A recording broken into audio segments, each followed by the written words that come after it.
नमस्कार दोस्तों, स्वागत है आपका अपने यूट्यूब चैनल सारांश कंपटीशन क्लासेस के अकेडमी। कि रख हौसला वो मंजर भी आएगा, प्यासे के पास सल के समंदर भी आएगा, ना थक कर बैठ मंजिल के मुसाफिर, मंजिल भी मिलेगी और मिलने का मज़ा भी आएगा। तो आज मित्रों अपन जिस विषय को देखने वाले काफ़ी महत्वपूर्ण विषय है और विषय का नाम है राजस्थान की प्रमुख सभ्यताएं, जो आपके सीएट, पटवार, पुलिस, रीट आदि के लिए महत्वपूर्ण है। और ये क्लास देखने के बाद में कहीं भी इसको दोबारा देखने की आवश्यकता नहीं है। चलिए मित्रों, तो बात करते हैं इसके बारे में कि राजस्थान की सभ्यता है। सबसे पहले बात करें सभ्यताओं में कि पाषाण युग। कौन सा युग? पाषाण युग। और पाषाण युग में बात करें मित्रों कि इतिहास के विकास में वह क्रम, यानी इतिहास कालक्रम में वह क्रम जिसमें मानव ने पाषाण से निर्मित सामानों का प्रयोग करना आरंभ कर दिया था। किससे?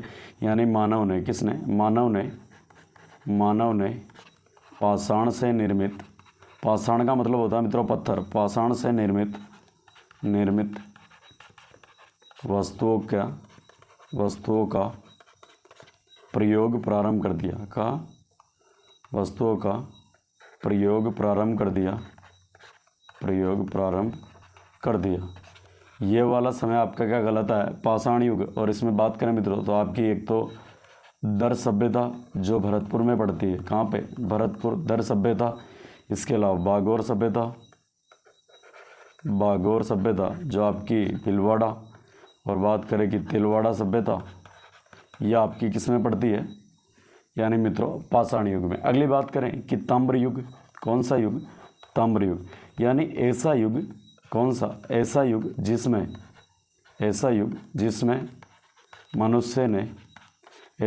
जिसमें मनुष्य ने तांबा धातु के प्रयोग पे बल दिया। यानी तांबे, किससे?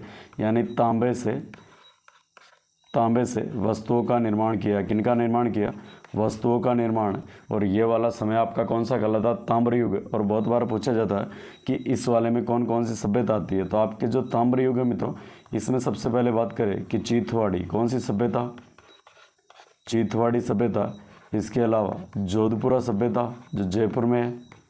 और बात करें कि नंदलालपुरा। कौन सा? नंदलालपुरा सभ्यता।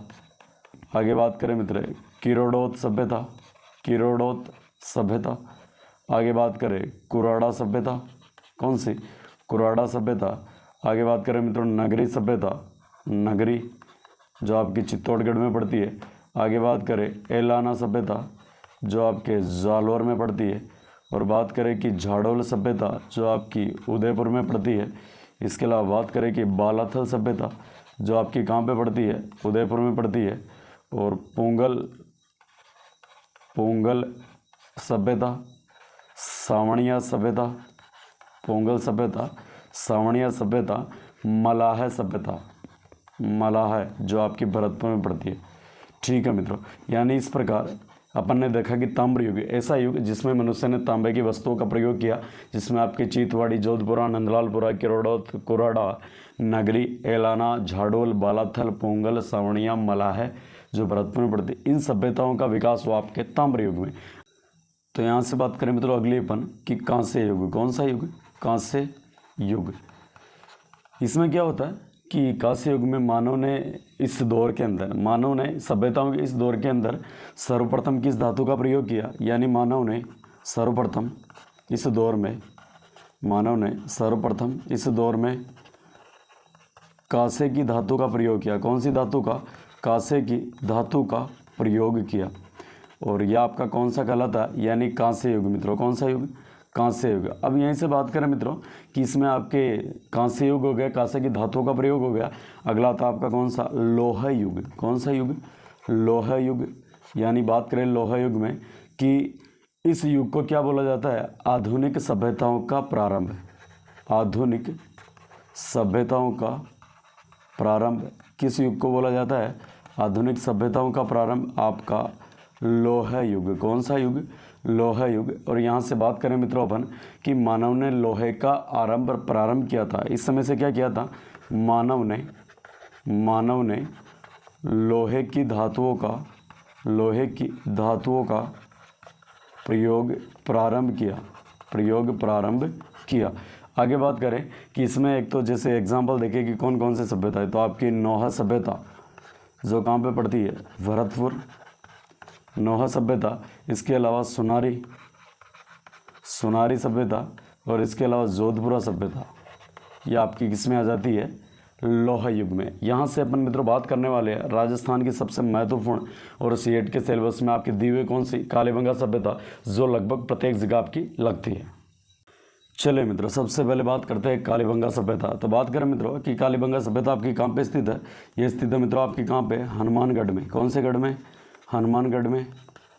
और कालीबंगा के बारे में बात करें मित्रों कि कालीबंगा जो सभ्यता आपका, ये कालीबंगा शब्द, कौन सा शब्द, कालीबंगा शब्द, कालीबंगा शब्द सिंधी भाषा का शब्द है मित्रों। कौन सी भाषा का, सिंधी भाषा का शब्द है। और बात करें कि कालीबंगा शब्द आपके दो शब्दों से मिलकर बना है, कौन कौन सा, यानी काली प्लस बंगा, और जिसका शाब्दिक अर्थ क्या होता है मित्रों, काले रंग की चूड़ियाँ। कौन से रंग की, काले रंग की चूड़ियाँ, यानी कालीबंगा का शाब्दिक अर्थ क्या हो गया, काले रंग की चूड़ियाँ। बात करें मित्रों कि ये जो आपकी सभ्यता है कालीबंगा सभ्यता, ये आपकी किस नदी के किनारे स्थित है, तो यानी नदी, इसका नाम हो जाएगा यानी घग्गर नदी। कौन सी नदी, घग्गर नदी, जिसे प्राचीन समय में क्या बोलते थे, सरस्वती नदी। कौन सी नदी, सरस्वती नदी। इसी को बोलते हैं आपकी कौन सी, द्वेषवती नदी। और इसी को बोलते हैं आपके अंतः प्रवाह की नदी। कौन से प्रवाह की, अंतः प्रवाह की नदी। और बात करें मित्रों कि जो आपकी घग्गर नदी है, इसे हनुमानगढ़ वाले क्षेत्र में क्या बोलते हैं, यानी बहाव क्षेत्र कहलाता है इसका, नाली। और बात करें कि पाकिस्तान में इसका बहाव क्षेत्र कहलाता है हकरा। आगे बात करें कि नदी के बाद में यहाँ से बात करेगी आपका हनुमानगढ़ जिले, और हनुमानगढ़ जिले में एक और सभ्यता कौन सी आपकी, पीलीबंगा मित्रों। कौन सी है, पीलीबंगा सभ्यता। यहीं से बात करें कि इसका कालक्रम कितना, कालीबंगा सभ्यता का कालक्रम, और इसकी बात करेंगे एक पद्धति होती है कालक्रम निकालने की, और उस पद्धति का क्या नाम है, यानी आपकी कार्बन डेटिंग पद्धति। कौन सी, कार्बन डेटिंग पद्धति। इसके अनुसार कालीबंगा सभ्यता का कालक्रम है मित्रों कब से कब तक, यानी 2350 ईसा पूर्व से, 2350 ईसा पूर्व से 1750 ईसा पूर्व। यानी बात करें कि 2350 बीसी से 1750 बीसी किसका कालक्रम हो गया आपके, कालीबंगा सभ्यता का। और एक व्यक्ति हुआ था कौन सा, लुइजी पियो टेसिटोरी। कौन सा, लुइजी पियो टेसिटोरी, लुइजी पियो टेसिटोरी। तो इन्होंने क्या बोला था, लुइजी पियो टेसिटोरी ने। यानी बात करें इनके बारे में कि कालीबंगा सभ्यता की सर्वप्रथम जानकारी, किसकी, कालीबंगा सभ्यता की, कालीबंगा सभ्यता की सर्वप्रथम, सभ्यता की सर्वप्रथम जानकारी, कालीबंगा सभ्यता की सर्वप्रथम जानकारी। और ये किसने दिया, आपके लुइजी पियो टेसिटोरी ने। यहाँ से बात करें कि इस सभ्यता की खोजकर्ता कालीबंगा सभ्यता के खोजकर्ता, तो यहाँ से हो जाएंगे आपके अमलानंद घोष। कौन से हो जाएंगे, अमलानंद घोष। और इन्होंने स्थापना कब की थी, यानी खोज कब की थी इसकी, 1952 के अंदर मित्रों। कब की थी, 1952। आगे बात करें इस सभ्यता के उत्खननकर्ता की बात करें मित्रों, उत्खननकर्ता, तो इसमें पहला हो जाएगा बीवी लाल। कौन सा लाल, बीवी लाल। और दूसरा हो जाएगा बीके थापर। कौन सा थापर, बीके थापर। यानी बात करें मित्रों बीवी लाल की फुल फॉर्म क्या हो जाएगी, ब्रजवासी लाल। कौन सा लाल, ब्रजवासी लाल। जबकि बात करें कि बीके का मतलब क्या हो जाएगा मित्रों आपके, बाल कृष्ण थापर। कौन सा थापर, बाल कृष्ण थापर। चलिए मित्रों यहाँ से अपन बात करते हैं कि जो आपकी कालीबंगा में उत्खनन करता है, इन्होंने उत्खनन कार्य कब से किया था, यानी बात करें उत्खनन कार्य की तो 1961 से 69 तक यहाँ पे क्या किया था, इन्होंने उत्खनन कार्य किया था। यहाँ से बात करें कि राजस्थान में प्रथम पुरातत्व स्थल है जिसकी उत्खनन कार्य स्वतंत्रता के बाद हुआ, तो वो कौन सा है आपका, कालीबंगा सभ्यता। यानी बात करें कि स्वतंत्रता के बाद, किसके बाद, स्वतंत्रता के बाद, यानी 15 अगस्त 1947 स्वतंत्रता के बाद राजस्थान का, किसका, राजस्थान का प्रथम उत्खनित क्षेत्र, प्रथम उत्खनित क्षेत्र। और यह आपका क्षेत्र कौन सा मित्रों, कालीबंगा सभ्यता। अब एक छोटी सी बात आती है कि कालीबंगा संग्रहालय कहाँ पे स्थित है। कभी पूछ ले आपको कि कालीबंगा संग्रहालय कहाँ पे स्थित है, तो ये हो जाएगा मित्रों आपका कहाँ पे, हनुमानगढ़। कहाँ पे हो जाएगा, हनुमानगढ़। और बात करें कि राज्य सरकार द्वारा स्थापित किया गया था, किसके द्वारा, राज्य सरकार द्वारा, राज्य सरकार द्वारा स्थापित किया गया था। और कब किया गया था, ये किया गया था आपका 1985-86 में। कब, 1985-86 के अंदर स्थापित किया गया था। यहीं से बात करें कि कालीबंगा आपकी कांस्य युगीन सभ्यता, कौन सी सभ्यता, यानी कालीबंगा आपकी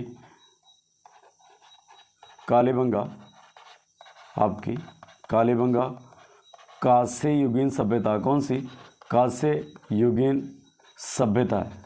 इस प्रकार अपन ने कुछ विशेषताएं देखी है, कुछ बातें देखी है कालीबंगा सभ्यता के बारे में।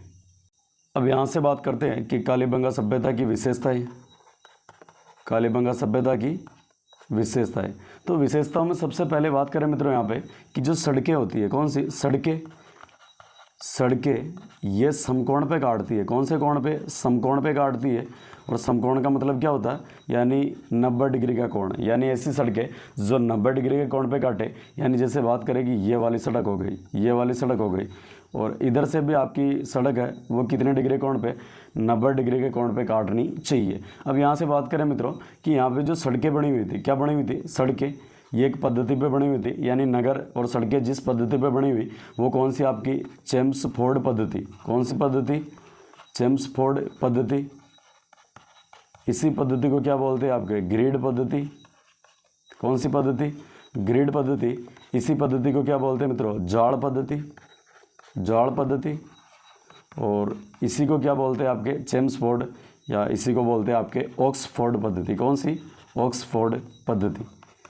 इस प्रकार की अपन ने क्या देखी है यहाँ पे सड़क निर्माण की पद्धति, यानी सबसे पहले चेम्सफोर्ड पद्धति, इसी को बोलते हैं ग्रिड पद्धति, जाड़ पद्धति या ऑक्सफोर्ड पद्धति। अब यहाँ से बात करें अपन कि मकान के जो यहाँ पे आपकी कालीबंगा सभ्यता मकान बनाए जाते थे, इनके जो मित्रों दरवाजे सड़क की तरफ ना खुल के, किधर, सड़क की तरफ ना खुल के पीछे की ओर खुलते थे, यानी पीछे की तरफ जो मकान होता था उसके पीछे की तरफ खुलते थे। यानी बात करें कि मकान के दरवाजे, किसके, मकान के दरवाजे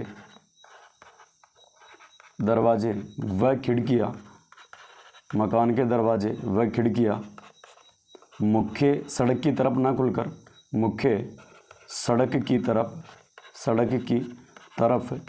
ना खुलकर अंदर की ओर खुलते थे, अंदर की ओर खुलते थे। ठीक है भाई।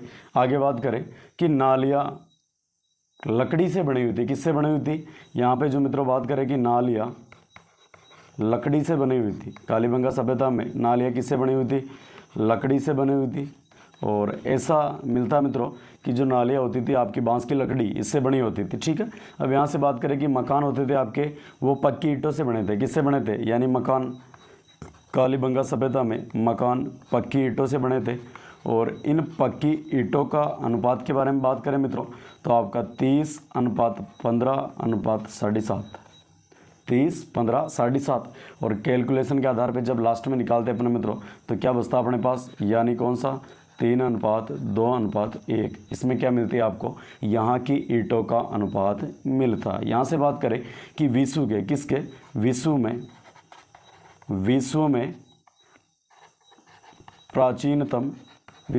प्राचीनतम जूते हुए खेतों के साक्ष्य, और वो कहाँ से मिले मित्रों आपको, यानी कालीबंगा सभ्यता से। और यहाँ से आपको कौन कौन सी फसलें मिली है, यानी एक तो गेहूँ और जौ, क्या मिले हैं, गेहूँ और जौ।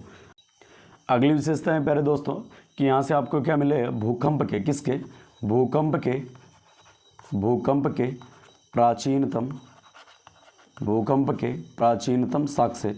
और यहाँ के जो मकान है उनकी दीवारों में क्या मिले मित्रों, दीवारों में दरारें मिली है, जिससे अनुमान लगाया जाता है कि भूकंप के प्राचीनतम साक्ष्य आपको कहाँ से मिले, कालीबंगा सभ्यता से मिले। यहीं से बात करें कि यज्ञ कुंड, कौन से, यज्ञ कुंड व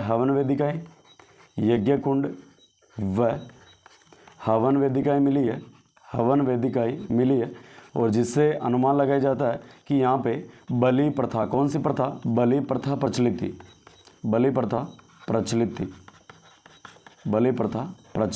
थी। यहीं से बात करें मित्रों कि इनका जो प्रिय जानवर वो कौन सा था, यानी कालीबंगा सभ्यता में प्रिय जानवर, और वो था आपका कौन सा, कुत्ता, कौन सा था, कुत्ता। और बात करें कि ये लोग आपके ऊँट से भी जानकार थे, किससे, ऊँट से भी जानकार थे, यानी ऊँट के बारे में भी ये लोग जाना या परिचित है। आगे बात करें कि ये कालीबंगा सभ्यता आपकी कौन सी सभ्यता है, नगरीय सभ्यता है, कौन सी सभ्यता, कालीबंगा सभ्यता आपकी नगरीय सभ्यता है। और इस सभ्यता के बारे में देखें कि विश्व में प्राचीनतम नगरों के अवशेष प्रमाण कहाँ से मिले आपको? कालीबंगा में। यानी विश्व में प्राचीनतम नगरों के अवशेष, किसके अवशेष? नगरों के अवशेष वो कहाँ से मिले हैं अपन को? कालीबंगा से मिले हैं। और मूर्ति पूजा का यहाँ पे कोई भी प्रमाण नहीं मिलता मित्रों, किसका? यानी मूर्ति पूजा का कोई प्रमाण नहीं मिलता। मूर्ति पूजा का कोई भी प्रमाण नहीं मिलता। यानी बात करें मित्रों कि कालीबंगा सभ्यता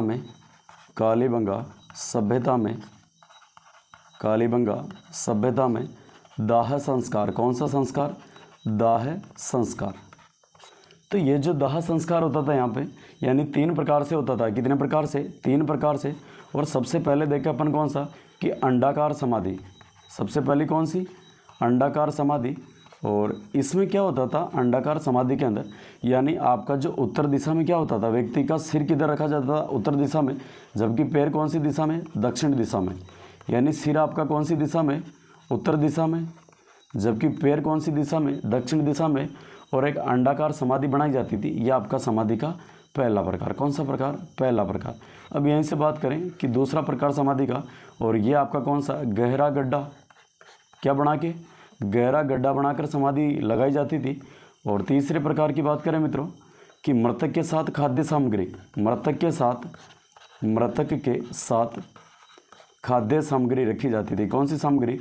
खाद्य सामग्री व आभूषण रखे जाते थे। इस प्रकार यहाँ पे 3 प्रकार से दाह संस्कार किया जाता था।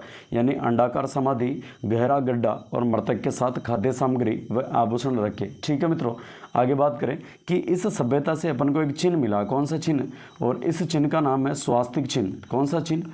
इस सभ्यता से अपन को, कालीबंगा सभ्यता से स्वास्तिक चिन्ह मिला है। और यह आपका कौन सा चिन्ह होता है? इस प्रकार का, जिसे आप साठे बोलते हो भाई, यही वाला आपको कौन सी सभ्यता से मिला है? कालीबंगा सभ्यता से। इसका मतलब सीधा सा अर्थ क्या हुआ कि यहाँ के लोग वास्तुशास्त्र यानी वास्तुसार से परिचित थे।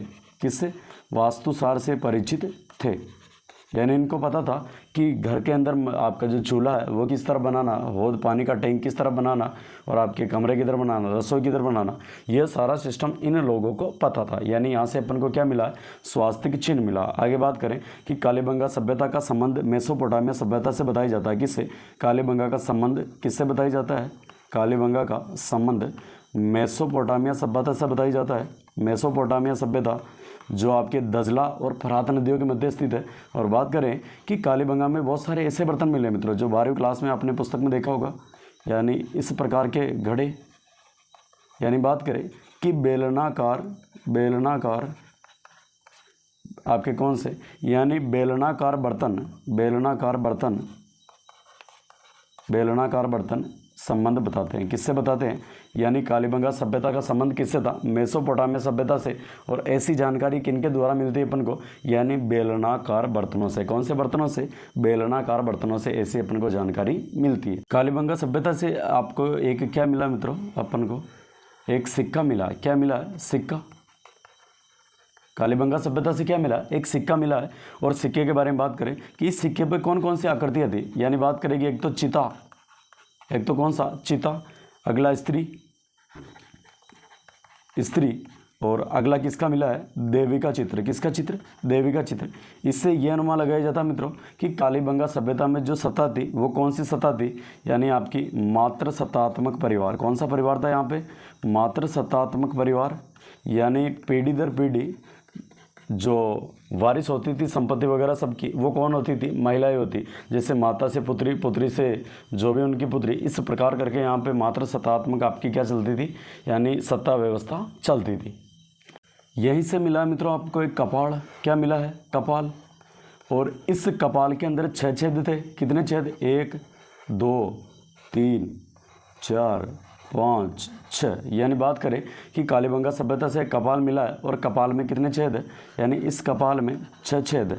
और ये 6 छेद क्या प्रमाणित करते हैं मित्रों कि यहाँ पे आपके जो प्रमाण मिलते हैं किसके, शल्य चिकित्सा के प्रमाण। किसके प्रमाण, शल्य चिकित्सा के प्रमाण मिलते हैं अपन को मित्रों। आगे बात करें कि कालीबंगा सभ्यता, इसके बारे में एक कथन प्रचलित है कि कालीबंगा सभ्यता सिंधु घाटी सभ्यता की, कौन सी सभ्यता की, सिंधु घाटी सभ्यता की तीसरी राजधानी थी। कौन सी राजधानी, कालीबंगा सभ्यता की तीसरी राजधानी थी। और ऐसी बात किसने बोली है, डॉक्टर दशरथ शर्मा ने। किसने, डॉक्टर दशरथ शर्मा ने। इन्होंने क्या बोला कि आपकी जो कालीबंगा सभ्यता है ये आपकी किसकी, सिंधु घाटी सभ्यता की तीसरी राजधानी है। बात करें कि यहाँ से जो कालीबंगा सभ्यता में प्रमुख स्थान होता था वो पुरोहित का होता था। किसका, यानी प्रमुख स्थान वो किसका, आपके पुरोहित का होता था। कौन से का, पुरोहित का। जबकि बात करें कि यहाँ पे सामूहिक तंदूर का प्रयोग किया गया। किसका, यानी कालीबंगा सभ्यता में सामूहिक तंदूर का प्रयोग। और यहीं से अपन देखना चाहे कि मेसोपोटामिया के साथ व्यापारिक संबंध है। और बात करें कि कालीबंगा सभ्यता की जो खुदाई हुई है मित्रों, क्या हुई है, कालीबंगा सभ्यता की जो खुदाई हुई है वो कितने स्तरों पे हुई है अभी तक, यानी 5 स्तरों पे। और अभी ये प्रश्न पूछा गया था कि कालीबंगा सभ्यता की खुदाई कितने स्तरों पे हो चुकी है, तो आपके 5 स्तरों पे हो चुकी है। यहीं से बात करें कि अगर आपको कभी पूछ ले कि निचला शहर व ऊपरी शहर किस सभ्यता से संबंधित है, तो आपकी सभ्यता कौन सी हो जाएगी, कालीबंगा सभ्यता। यानी इस प्रकार अपन ने बात कर ली मित्रों कि राजस्थान की एक महत्वपूर्ण सभ्यता जिसका क्या नाम है, कालीबंगा सभ्यता। और इस कालीबंगा सभ्यता आपकी स्थित है हनुमानगढ़ जिले में। और अमलानंद घोष ने 1952 में इसकी स्थापना की थी। और बीवी लाल और बीके थापर के नेतृत्व उत्खनन कार्य हुआ था जो 1961 से लेकर 69 तक चला था। और कालीबंगा आपके सिंधी भाषा का शब्द है जिसका शाब्दिक अर्थ होता है काली चूड़िया। कौन सी चूड़िया, काली चूड़िया इसका शाब्दिक अर्थ होता है मित्रों। तो इस प्रकार आपको बेहद अच्छा लगा होगा। और अगर आपको जो बातें बताई गई अच्छी लगी हो तो चैनल को लाइक करें, शेयर करें, सब्सक्राइब करें। धन्यवाद मित्रों।